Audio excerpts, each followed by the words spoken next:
Olá, que bom estarmos juntos nesse mais um momento de encontro com a palavra, um momento em que eu e você nos encontramos com o Senhor através da palavra de Deus. Eu sou o Bispo Samuel Alves e toda semana eu trago uma palavra, um estudo, um encontro com a palavra de Deus, em que eu e você somos confrontados com a palavra, não é isso? E dessa feita eu quero te perguntar, se você tem a oportunidade, você escolhe a vida ou a morte?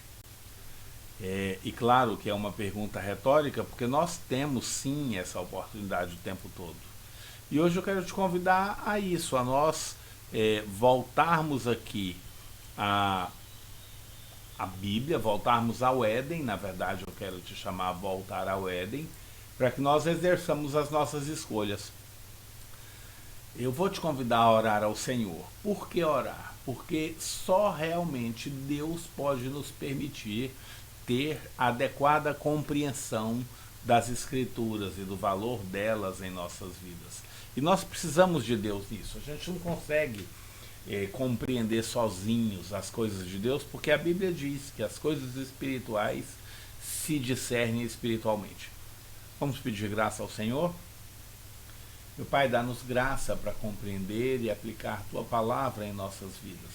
Nos deixarmos ser transformados no nome do Teu Filho, oramos, Senhor. Amém. Vamos à sua Bíblia, no capítulo 2 de Gênesis, versos 16 e 17.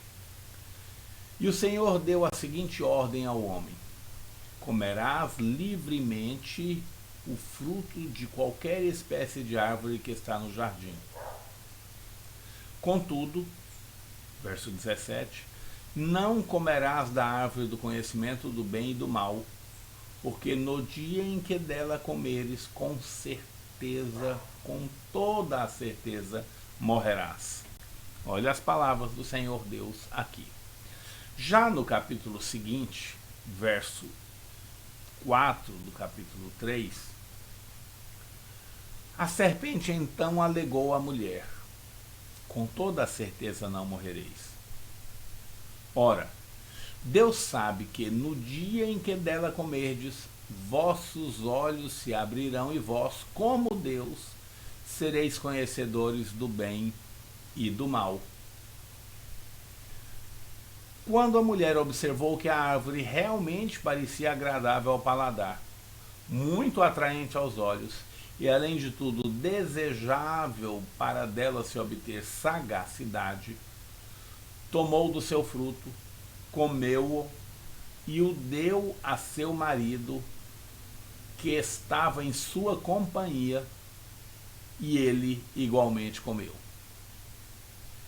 Eu li na versão King James atualizada, e é uma versão muito interessante, porque entre outras coisas ela destaca a própria presença de Adão naquele ato, né?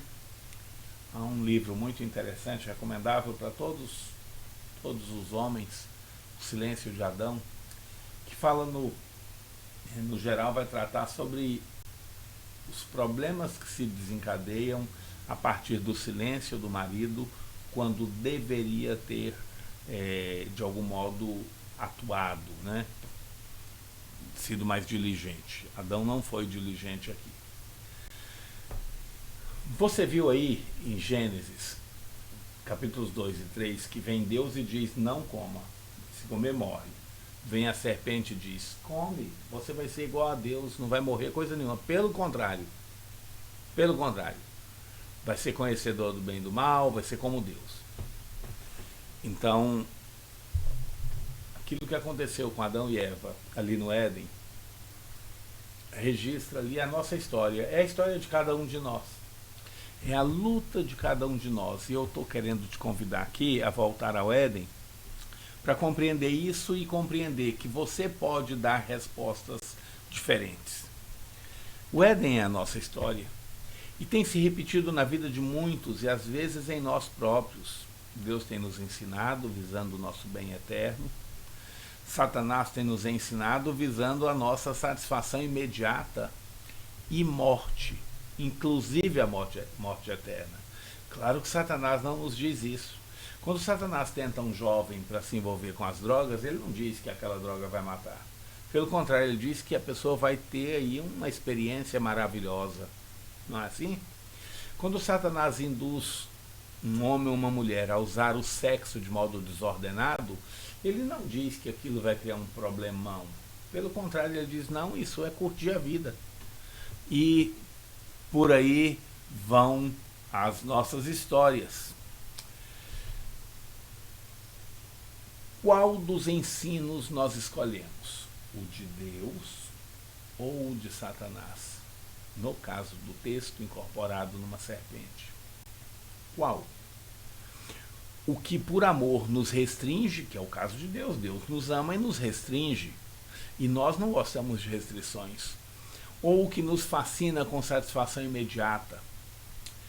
E esse que nos fascina com satisfação imediata nos trata como se fôssemos galinhas. Galinha é aquele animal que, se você jogar o milho, ela vem atrás do milho e você pode colocá-la em uma armadilha para pegá-la e transformá-la em um guisado, né? Em uma sopa, em um frito, uma fritura, né? Mas ela vem, ela não consegue raciocinar isso. E contam que Hitler, em determinado momento, querendo ensinar os seus oficiais a compreender a natureza humana, disse que pegou uma galinha e machucou, e chacoalhou, e arrancou as penas e tal, e tal, e tal. Fez essa galinha sofrer tremendamente e a soltou. E depois pegou alguns milhos e começou a jogar ela e ela veio. E ele disse, a humanidade é assim. Eu quase vejo, se Hitler realmente fez isso, eu não sei. Mas que eu vejo Satanás fazendo isso com a vida de muitos de nós, vejo. E que nós precisamos estar atentos, precisamos. Porque às vezes é exatamente isso, a vida nos chacoalha, Satanás nos despedaça. Mas, em vários casos, ele basta jogar algumas migalhinhas e nós estamos indo de novo para as suas mãos. Nós precisamos de discernimento espiritual para temer aquele que nos oferece a fascinação. Temer, de um jeito realmente ter medo, né? De nos afastar, esse que tão somente nos oferece uma fascinação imediata. Tudo que Eva conseguiu enxergar é que era muito bom. Olha como Eva vê a coisa. Vendo a mulher que a árvore era boa para se comer, agradável aos olhos e árvore desejável para dar entendimento. Eu aprendo com isso aqui que houve uma análise equivocada de nossa primeira mãe e de nosso primeiro pai que estava junto ali. Houve uma análise equivocada. Eles achavam que estavam fazendo o que era certo. Eles achavam que estavam fazendo o que era bom. Analisaram e acharam, não, isso aqui não tem erro, é isso aqui mesmo, nós vamos por aqui. E quantas vezes nós não tomamos decisões assim? Naquele momento, Eva agiu como uma mulher sem o Espírito de Deus. E aí a gente precisa ter muito cuidado, porque a palavra de Deus ela é verdadeira e ela não brinca e ela não nos confunde. Na verdade, Deus, por tanto falar a verdade a nós, estou repetindo a palavra aqui, mas de tanta verdade, às vezes nós então nos confundimos. Mas olha o que o texto nos diz em 1 Coríntios 2,14. As pessoas que não têm o Espírito não aceitam as verdades que vêm do Espírito de Deus, pois lhe parecem absurdas e não são capazes de compreendê-las, porquanto elas são discernidas espiritualmente. E um exemplo que a gente tem aqui é exatamente a postura ali de Eva, ou do primeiro casal, que não conseguiram discernir que aquilo ali, apesar de a proposta parecer muito interessante, era danosa e iria levá-los à morte. Não conseguiram enxergar isso. Propostas que parecem boas, mas ao final geram a morte. E elas estão aí à nossa disposição o tempo todo. Significa dizer que nós, se não vigiarmos, também agiremos pelo que nos fascina, pelo que nos ilude, pelo que nos engana. E a atenção, mesmo diante das mentiras de Satanás, das ilusões do mundo, atenção que a responsabilidade é sempre nossa. O homem não pode imputar o pecado à tentação de Satanás. Satanás fez o papel dele e continua fazendo. Continua fazendo. E vai fazer até o fim. A responsabilidade é sua. A responsabilidade é sempre sua. Não dá pra gente dizer que erra porque o pai erra, porque a sociedade empurrou ao erro. Não, não existe isso. A Bíblia nos garante que Deus dá força para todos. Nenhuma tentação é superior à força que aquela pessoa tentada tenha de resistir ao erro. Nenhuma. A Bíblia nos garante isso. Satanás usou dessa mesma estratégia, por exemplo, com Jesus Cristo. Jesus está lá em Mateus no capítulo 4, e eu vou te mostrar isso. Jesus, então, vai ao deserto, foi conduzido, inclusive pelo Espírito Santo, fazia parte do processo de crescimento de Cristo, né? Faz parte do nosso processo de crescimento também ser tentados, né? Isso é bíblico, isso é correto, o Tiago fala sobre isso. Mas aí ele jejuma 40 dias e 40 noites e aí ele tem fome. E aí aparece o tentador, né, com uma proposta que pareceu interessante. O tentador aproximou-se então dele e disse: se tu és o Filho de Deus, manda que estas pedras se tornem em pães. Olha que desafio interessante, né? Se tu és o Filho de Deus. Jesus responde: não, nem só de pão viverá o homem, mas de toda a palavra que sai da boca de Deus. Jesus não aceitou o desafio de Satanás, Jesus discerniu ali. No verso 6, você tem o outro desafio de Satanás. Se tu és o Filho de Deus, joga-te daqui abaixo. Ele tinha sido transportado ao pináculo do templo, porque está escrito ao seu respeito: aos seus anjos dará ordens a teu respeito, e com as mãos eles te sustentarão, para que jamais tropeces em alguma pedra. O que Jesus fez? Não vou fazer isso não. Também está escrito: não tentarás o Senhor teu Deus. E eu fico observando o quanto nós, de fato, corremos riscos, porque em situações como essa, alguns de nós dizem: eu vou te mostrar como eu sou filho de Deus. Eu vou te mostrar como eu tenho poder. Vou te mostrar isso, eu vou te mostrar aquilo, e às vezes a gente acaba sucumbindo exatamente à proposta de Satanás. E na sequência, o texto bíblico nos diz, lá em Mateus 4:8, tornou o diabo a levá-lo agora para um monte muito alto, e mostrou-lhe todos os reinos do mundo em todo o seu esplendor. E propôs a Jesus: tudo isso te darei se prostrado me adorares. Quantas vezes nós não estamos recebendo este tipo de proposta, e nem tão significativo assim, não? O diabo vai e mostra uma gloriazinha, um poderzinho, um títulozinho, um dinheirinho, e alguns de nós estão indo atrás. Me corta o coração ver falar de homens que deixam a família para irem buscar recursos muito distantes, em alguns casos até em outros países, e acabam ficando tanto tempo por lá que se esquecem da família, constituem outra família, e aquilo é uma perdição tremenda para todos, porque não foi atento à proposta inicial do Senhor. A família deve estar junta, não é? Esse é só um exemplo, porque quantas vezes Satanás não nos destrói nos oferecendo o mundo e a glória do mundo. E o que Jesus fez? Rejeitou completamente, mandou: vai-te, Satanás. Ao Senhor teu Deus adorarás e só a Ele servirás. Vamos encerrar a conversa, Jesus diz. E nisso Jesus foi um modelo de vitória.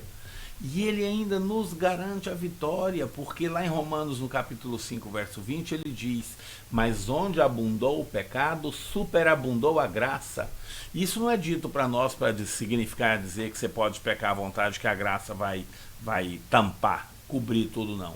É o contrário, é para dizer o seguinte: que se o pecado te assola, a graça é muito maior para te dar forças para não pecar. Claro que para alguém que se converte, o pecado, a graça realmente apaga tudo aquilo. Mas para alguém que está na presença de Deus, a graça é poder de Deus para a vitória. Então nossa vitória depende de quê? Ou de quem? Só de nós. Deus já nos supriu com tudo que nós precisamos. A afirmativa bíblica já foi apresentada, né? Isso que acabo de mencionar, que está em Romanos 5:20. Mas onde abundou o pecado, superabundou a graça. Portanto, Deus já fez a parte dele, agora eu e você que temos que fazer. Mas muitos de nós continuam fazendo escolhas erradas, escolhas equivocadas, escolhas que não são dirigidas pelo Espírito Santo.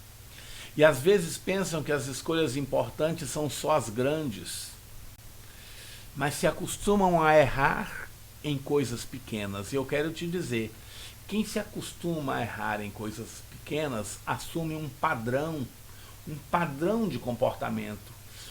Se você se acostuma a ser derrotado espiritualmente em coisas pequenas, você está assumindo esse padrão. Vamos exemplificar isso. Uma infidelidade pequena te leva à prática da infidelidade. Algumas pessoas têm muita dificuldade em ser fiéis em pequenas coisas, em chegar no horário, em cumprir com uma promessa, né, em cumprir com um determinado compromisso, às vezes na igreja, não tem problema não, né, desmarca de última hora, etc. E isso tudo vai gerando um padrão. E a Bíblia diz uma coisa que se aplica a isso. Quem é infiel nas pequenas coisas, também é infiel nas grandes. Isso está em Lucas 16:10, dito por Jesus Cristo. Quem é fiel no pouco também é fiel no muito, e quem é desonesto no pouco também é desonesto no muito.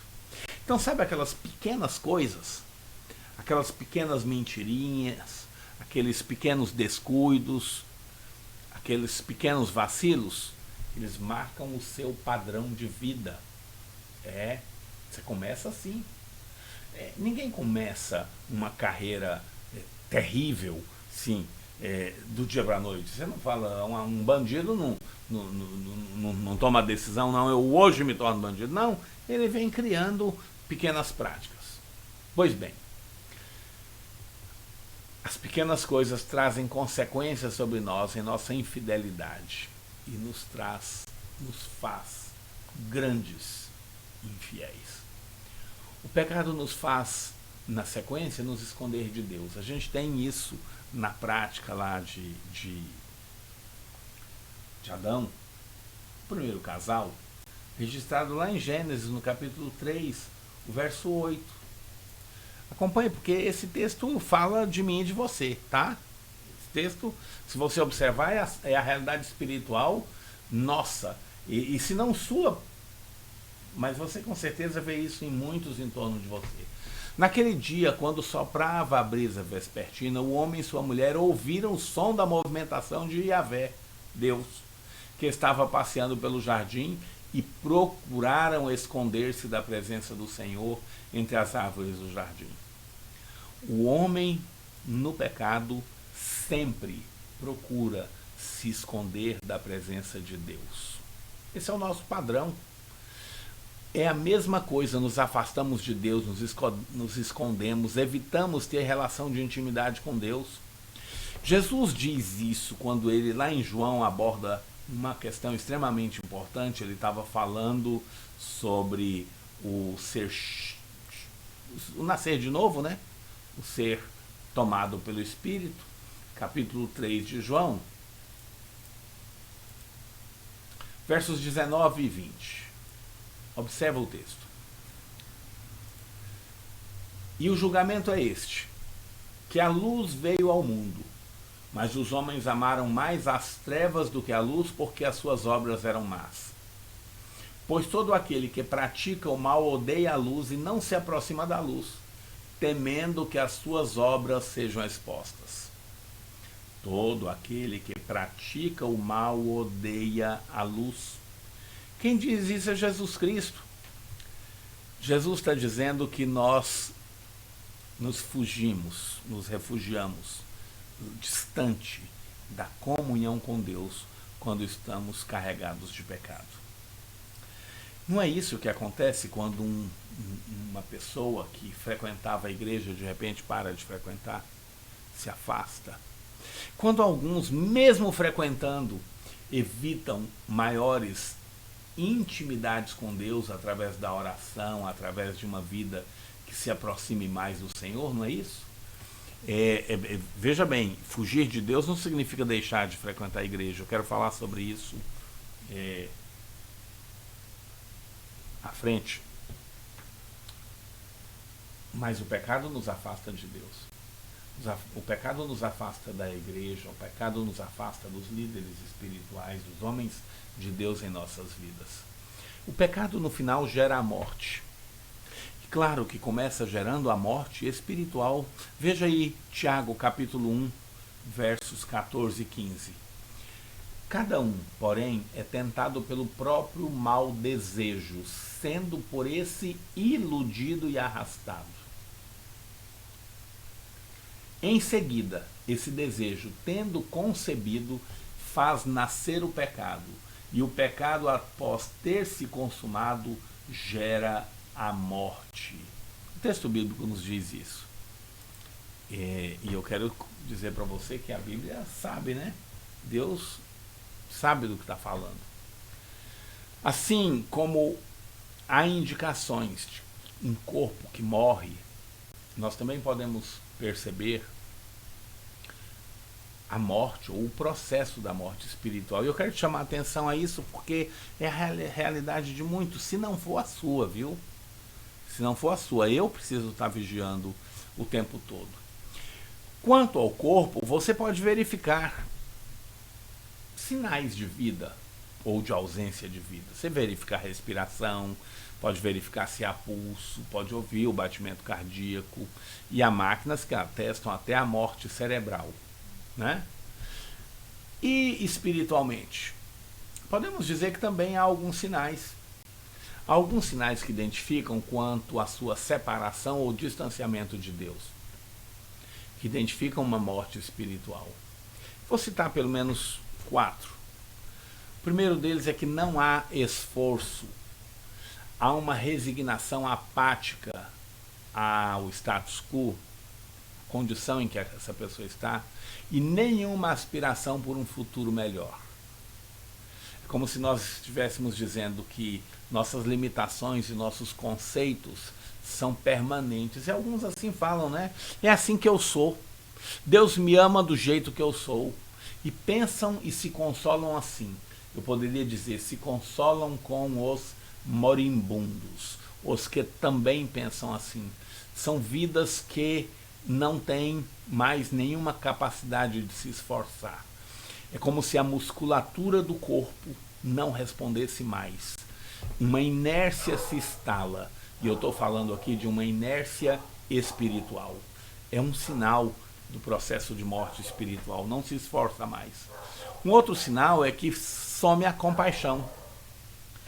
Mantém um coração frio como pedra na presença do pecado e do sofrimento, quando vê uma alma se perder.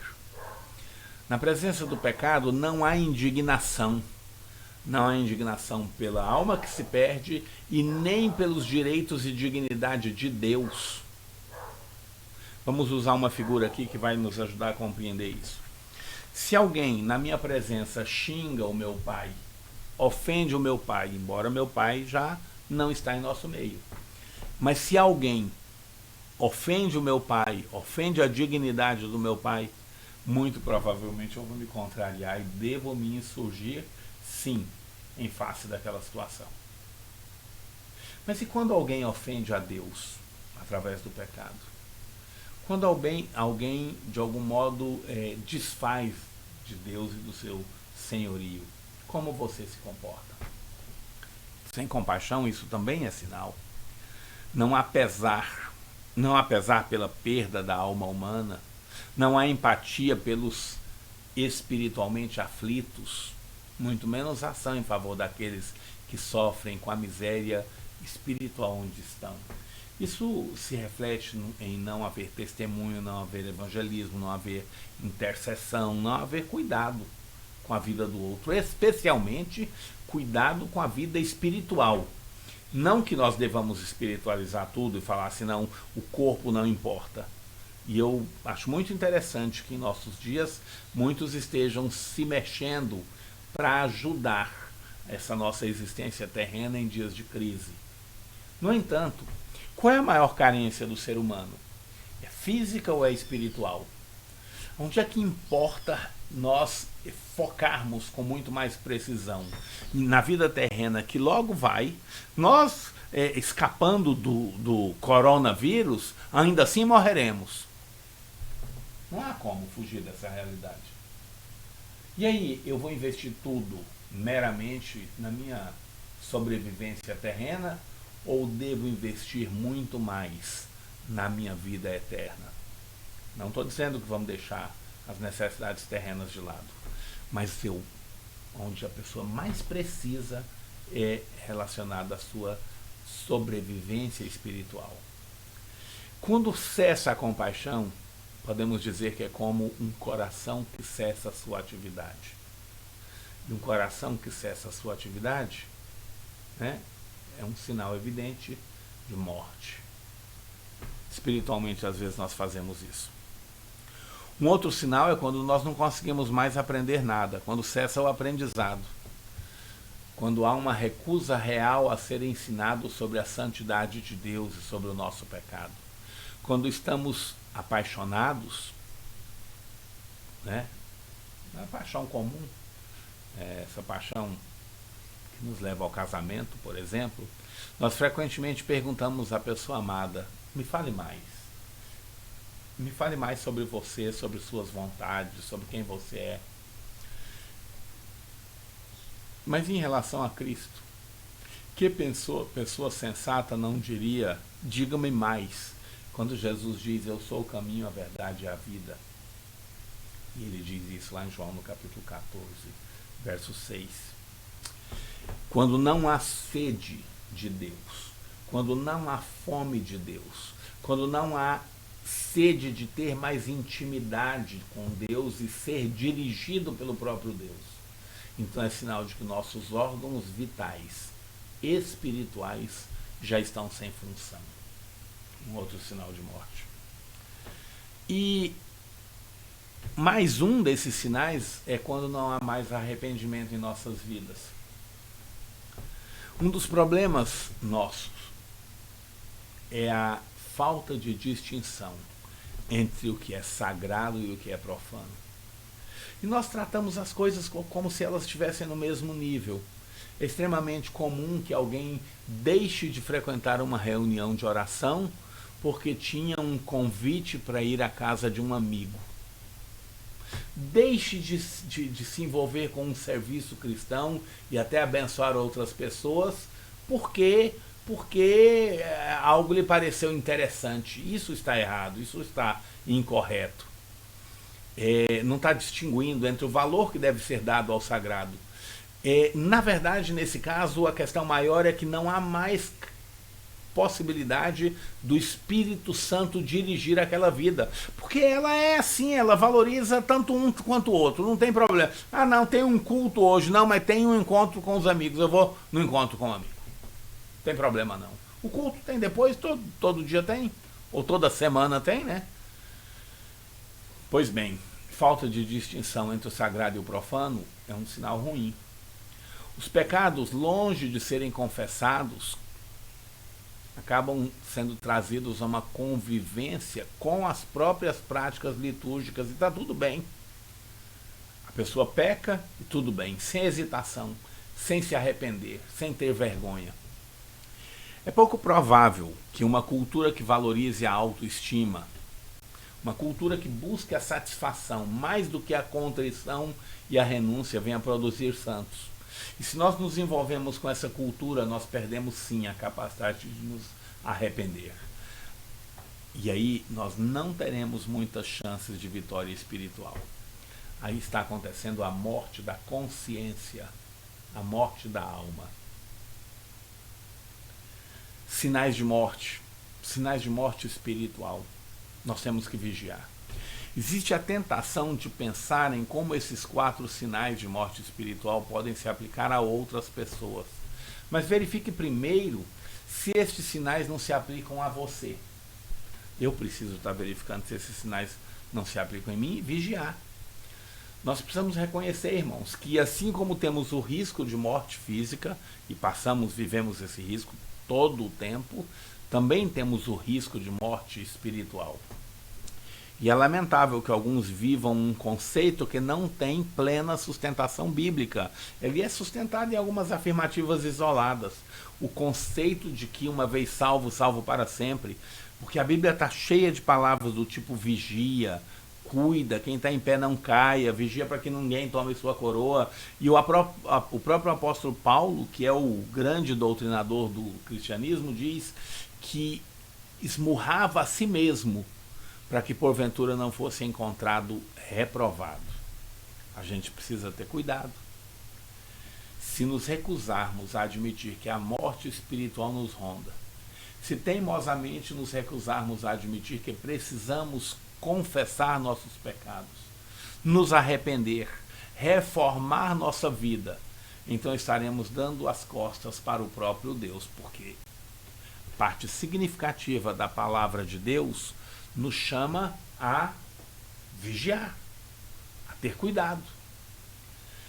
Mesmo que alguém já esteja morto espiritualmente, e aqui vai uma palavra de consolo, de esperança, mesmo que a situação já seja de derrota, se essa pessoa ainda conseguir, porque há os casos que não mais vão conseguir, mas ainda há a possibilidade de ouvir Jesus falar, como falou a Lázaro: sai para fora, sai do túmulo, sai do sepulcro espiritual e venha retomar a vida. Lá em João, no capítulo 11, eu vou colocar o texto para que nós possamos ler juntos. João 11, versos 25 e 26.